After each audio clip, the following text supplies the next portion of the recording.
All right, thank you, Mark. So we're going to start with some delays on the CTA. If you take the red line, those trains toward Howard, oh, look at how little I am. Well, they're delayed. This is because of a sick customer over at Roosevelt. So that is actually cleared. I'm laughing because I'm so little, but now I'm going to grow.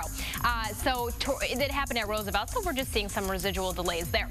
On the Edens, the inbound side has improved. Yay. So it's 25 to the junction. Still 10 minutes heavier up onto Lake Cook. Kennedy, an hour 10, so that actually has gotten a little worse.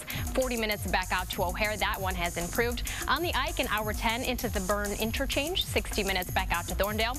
On the Stevenson, it's an hour heading into Lakeshore and 40 minutes on the flip. Dan Ryan, 15-minute delay heading into downtown. Over on Lakeshore Drive, we've got a disabled car on the northbound side. This is right at Soldier Field. It is blocking that center lane. Hollywood to Monroe 30, as is Marquette to Monroe. And then also just a nice reminder that at 9:30 we've got bridge lifts. They could take 8 to 12 minutes each, so you do want to keep that in mind as you're traveling around. I do want to quickly check out the Tri-State at Atkinson, where we do have a crash backing things up. This is causing a pretty hefty delay. 2 of those left lanes are blocked. Don't go anywhere. You're watching Good Day Chicago.